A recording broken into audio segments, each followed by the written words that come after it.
দর্শক, আসসালামু আলাইকুম। খুবই গুরুত্বপূর্ণ একটা আলোচনা।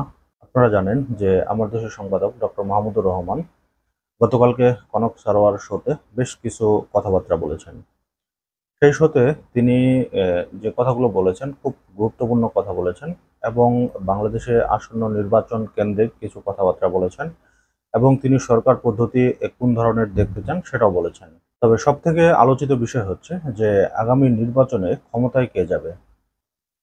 এই ব্যাপারটা নিয়ে কিন্তু বিভিন্ন সময় আমরা যে জরিপগুলো দেখেছি, সেই জরিপগুলোতে বিএনপির অবস্থান একরকম দেখেছি, জামাতের অবস্থান একরকম দেখেছি।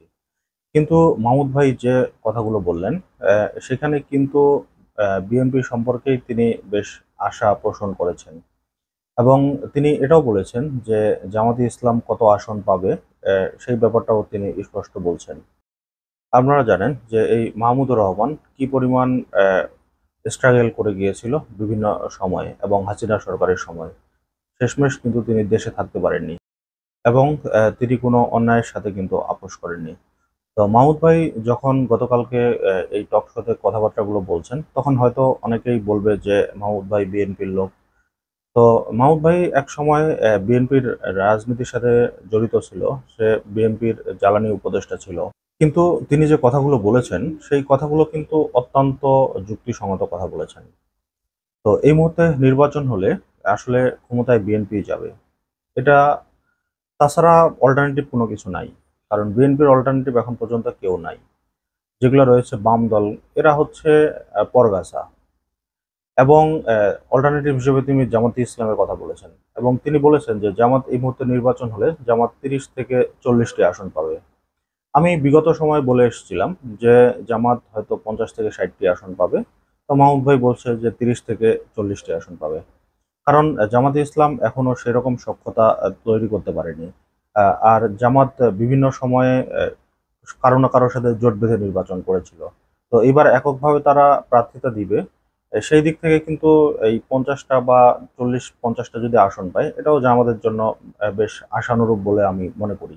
তবে মাহমুদ ভাই খুব গুরুত্বপূর্ণ ২ টা পয়েন্ট বলেছেন। এক হচ্ছে যে এই মুহূর্তে বাংলাদেশে প্রায় ৪ লাখ নতুন ভোটার তৈরি হয়েছে। এছাড়া গ্রাম এবং শহরকে তিনি ২ ভাগে বিভক্ত করেছেন। বিশেষ করে গ্রাম অঞ্চলের মানুষ যারা রয়েছে তারা কিন্তু অনেকেই আছেন যে মার্কা দেখে ভোট দেয়।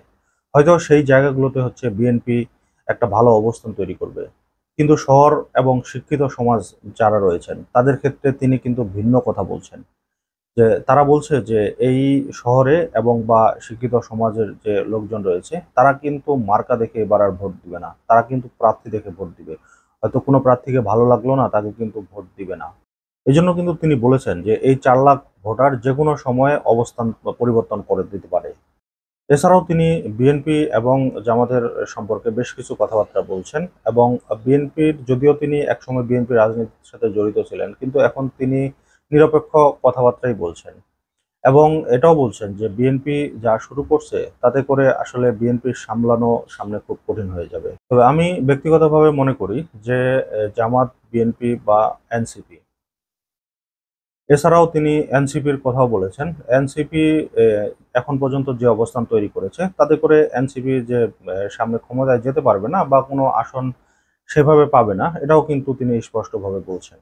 এনসিপি আসন পাবে না এটা আমরা সকলেই জানি, কারণ তারা এই ১০ মাসের মধ্যে যা করেছে তাতে করে একটা রাজনৈতিক দল এই ১০ মাসের মধ্যে ধ্বংস হয়ে যাওয়াটা, এটা আসলে খুব দুঃখজনক একটা ঘটনা। এখন আসলে দেখার অপেক্ষায় যে ইউনূস সরকার যে ডিসেম্বর থেকে জুনের মধ্যে নির্বাচনের কথা বলছেন, সেটা আসলে হলেই বোঝা যাবে যে কোন দল প্রপারলি ক্ষমতায় যাবে। তবে মাহমুদ ভাই যেটা বলেছেন এবং আমি ব্যক্তিগতভাবেও মনে করি যে সামনের নির্বাচনে বিএনপি ক্ষমতায় যাবে। তো দর্শক, আজকের মতো এই পর্যন্তই। আল্লাহ হাফেজ।